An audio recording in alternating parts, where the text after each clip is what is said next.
just sit and meditate for a few minutes? Yeah? Yeah, let's call in our helpers. Let's open to our soul intelligence and our higher selves. Let's make a huge, beautiful space for your human body, your human nature, your personality, to be able to speak for the experience of the body and also the experience of greater understanding and soul intelligence. That you have such a beautiful connection to your soul intelligence, and it's wonderful when we hear anything that you have to say from that place. And we're here with Adriana Grace. I'm Neeraja, and we're in room 427 at Maui Memorial Hospital, which is kind of like Adriana's suite here at the hospital. We're really grateful. They've been so amazing here in taking care of her and showing up. And Sam Small is here helping us film today, which was one of Adriana's hopes here, to just be able to share a little bit more. And Adriana, darling, can you share a little bit just about how your body is feeling, how you're doing, right now? You've been in the hospital for a little over a week. So we're just checking in. How are you feeling? Your peeps want to know. All right. Okay, today I've been pretty fatigued, yet so happy and purposeful and joyous. Not so much to have a sacred illness to burn me up and push me over the edge of life into the awakening process. But, I hadn't been expecting, really, that I was going to get sick again. Even though when I got diagnosed with stage 4 ovarian cancer back in July of 2010, I wasn't the kind of person that was going to get cancer to begin with, so certainly getting a recurrence is just, I'm still kind of reeling from the shock. It's only been really about a week or so, really kind of taking this in and realizing what's going on. There's a lot I want to say, and I feel like I don't want to just all cram it into one video conversation. So I think that my endeavor is going to do what I had done before when I was ill with my ovarian cancer, which was do weekly segments so that I could update everybody what's going on and the challenge and the wins and the all that stuff. Could you share just for a few minutes on how the journey has been with dancing between the will to live and a deeper acceptance that you might not? Yeah, thanks.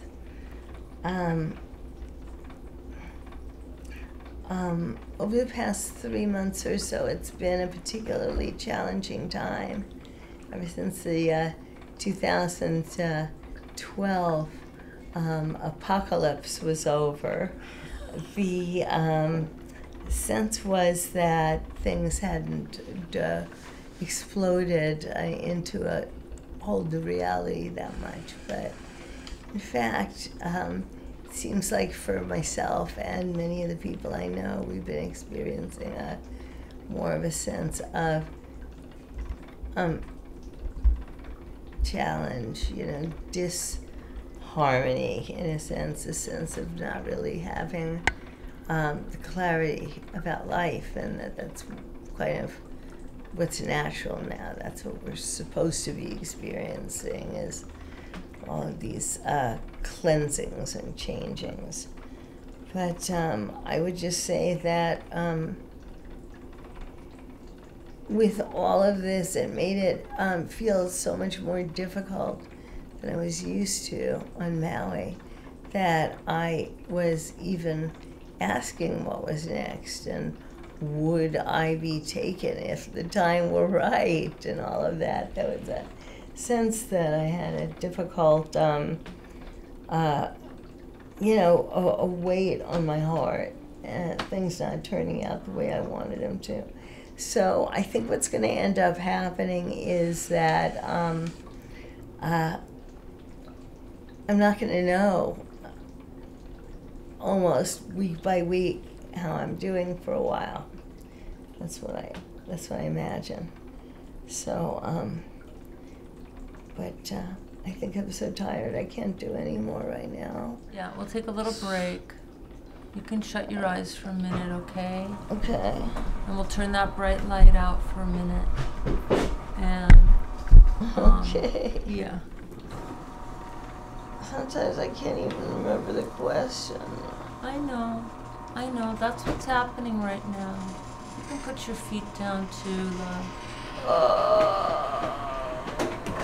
Yeah.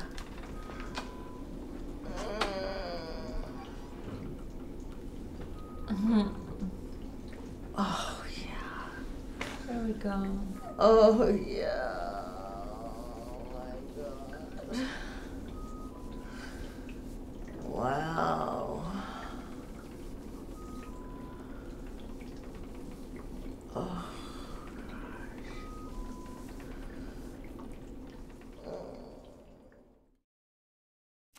So I wanted to just talk to you for a few minutes because I feel like this will go on my Facebook page for friends. This will go on my, just sent to emails and stuff. And, it's, I guess, letting people know where I'm at, and so they can know. But I'm guessing I'm just questioning what my point is, just to make sure that I say what I want to say, but then I know that once I've done it, and then it's complete, because I don't really have that yet. And I feel that it's also helping me to feel a little less prepared in that regard. Right. So I guess what is the main point, basically? When I had asked you to come and, let's do the filming, it's just letting people know what's up with me. So this is okay. So I can just give people, what my diagnosis is, and the timing, and the facts, and then how I feel.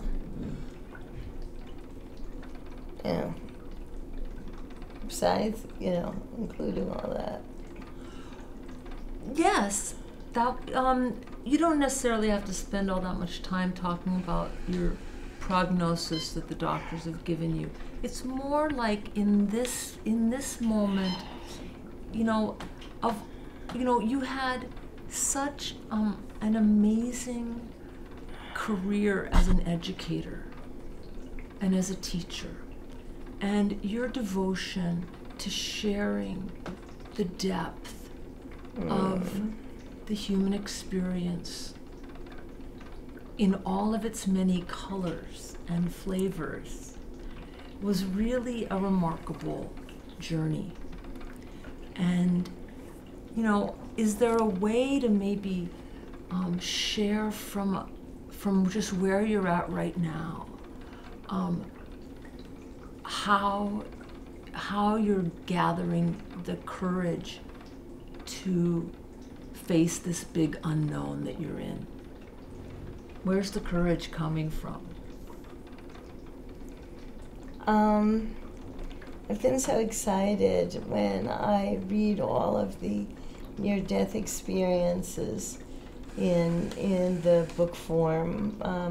Most lately, Anita Moorjani's Dying to Be Me, the book that was brought out by Hay House at the request of Wayne Dyer.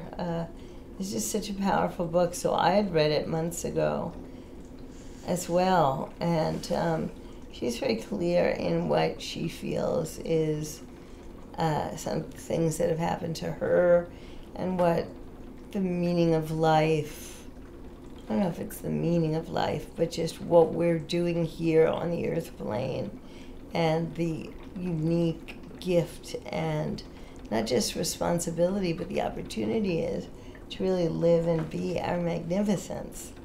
And so it was just a very inspiring book. And so it inspired me specifically once I got the sense from all my blood work and the doctor work that had happened over the past few months, which, although disturbing, I wasn't totally surprised either, actually. But so I want to go through this experience as consciously as I can. Going through, if you will, death's doorway, the doorway into light. So I can really awaken to all I am without the veils of the earthly eyes, so that I can, as you might say, look upon life through the eyes of heaven. Some of my favorite friends and books and quotes are many that we've all been fortunate enough to read, and it seems like what really corroborates is the sense that when we do pass on, there is this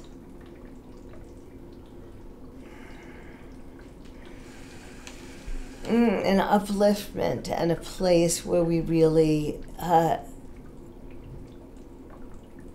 see and know and feel what we truly are.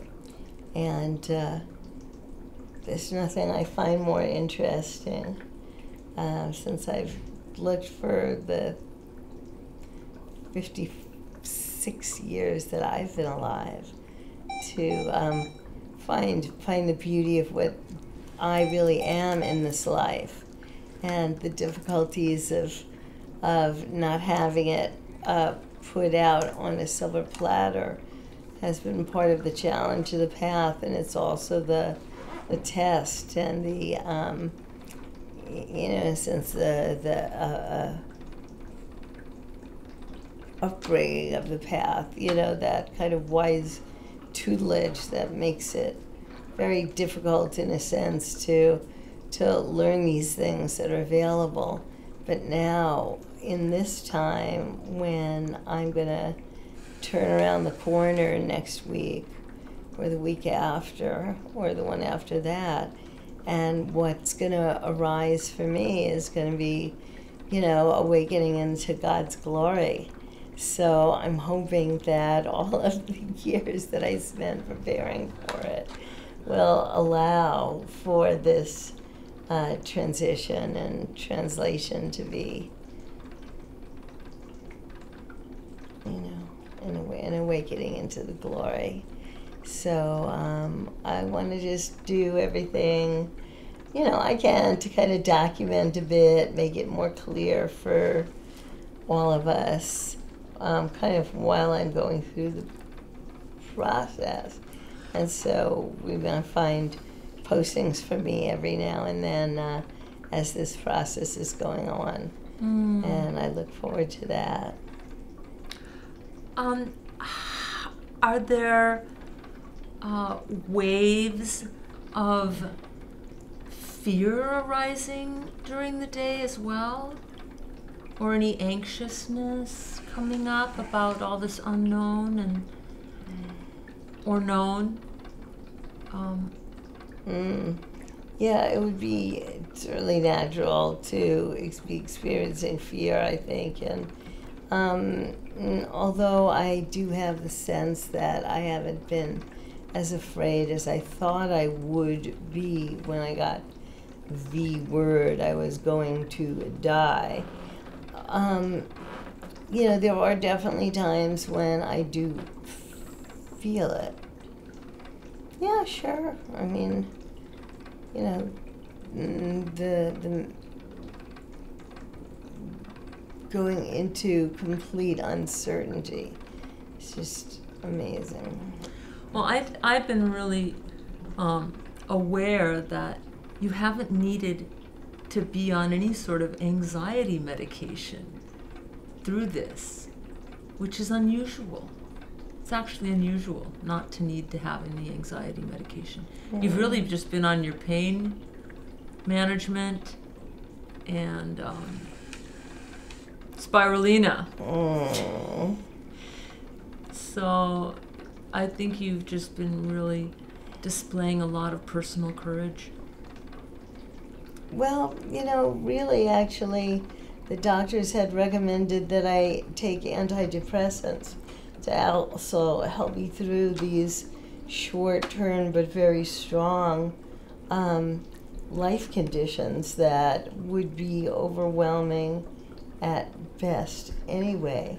But to, you know, add to that, coming back to life from a serious illness where the difficulties were like starting a new life from the very beginning.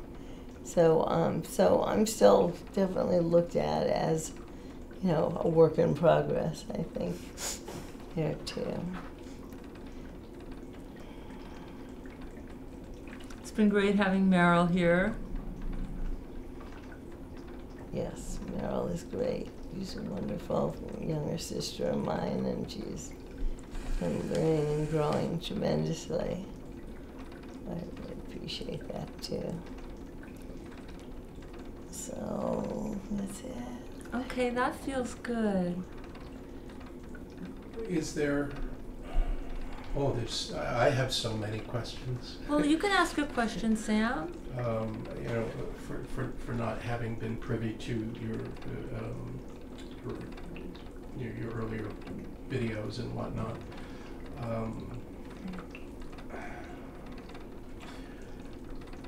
I think Neeraja's point of your courage and your commitment to sharing your experience is inspirational, and I certainly appreciate that, and appreciate, you know, your willingness to even have me here today with my camera and chat for a little bit.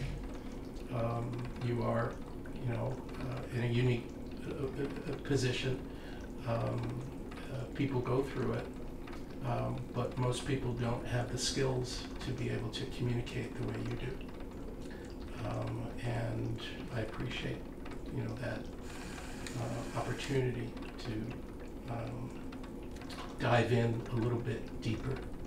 And I apologize up front if I pry too much. Actually, I'll be looking forward to, you know, questions, because it allows me then to find the places deep inside of myself to communicate from. So yeah, please go right ahead. What was, if you recently received that word from the doctors that your time has come, and that you are, you know, in a trajectory towards transition, what did go through your mind then? And how was that reaction? And are you still reacting to that? Well, let's see.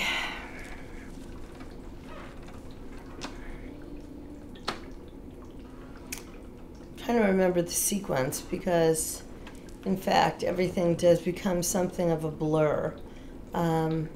So I'd say there is still some integration of the entire experience going on. I had just been going through some physical sensations that were uncomfortable enough that they didn't seem like they were natural or normal. And because usually I'll just call my regular doctor when I do experience anything, they weren't around, so I went to the emergency room.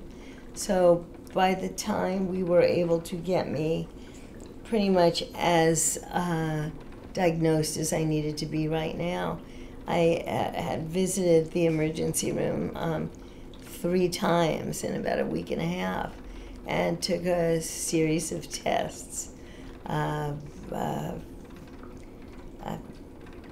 Let's see, my God, X-ray, pelvic sonogram, ultrasound, a CT scan, and an EKG, I think. So they're just trying to see what's going on with me, rule everything out. Well, turns out for somebody whose history followed my path, which was having had the ovarian cancer up to late stage 4, there was what usually happens is it will go into one of a number of different cancers, and leukemia is one of them. When we had that meeting, which was the day after you were admitted, Adriana had some big decisions to make in that moment, because there was either a decision to readdress the cancer from the Western standpoint with aggressive chemotherapy and bone marrow biopsy and things that were going to be maybe taking place on Oahu. And at that point, in that time, although it can be changed, your choice was not to do any more treatment and to let this take a more natural course. And in the meantime, it's arisen again. Maybe it would be good to see in this next week if you're strong enough to do any more treatment. But your sense has been what? Can you just say about that? How you're feeling about that? Is it something that you're still thinking you'd like to do? Explore how to treat this or? I think that when I got the news that I did have this serious illness that was going to lead me towards a most certain death. I've been kind of disappointed and sad at some things in my life anyway.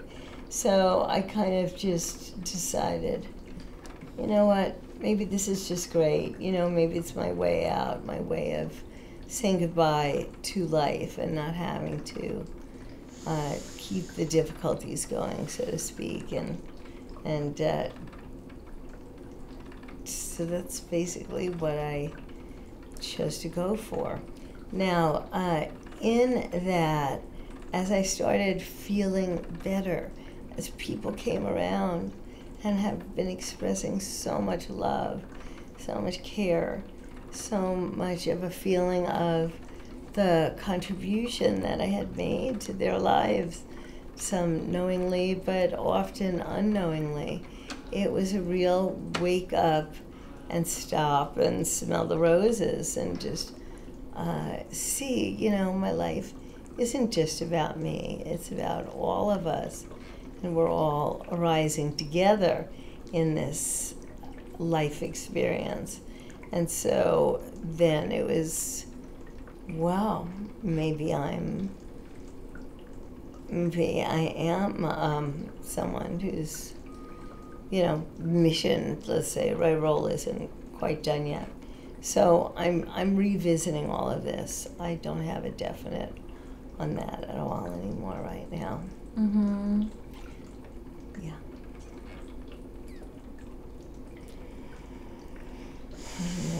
So I have a feeling more and more will change on that over the weeks as well. So it'll be very fascinating to see how all that goes.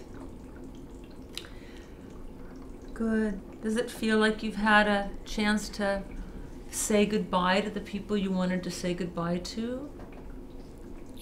You know, they've all been coming to me. I have hardly, like, really making it a choice or a, this is, you know, call them, end with them. It's all too soon. It's all just happening. Okay. Yeah.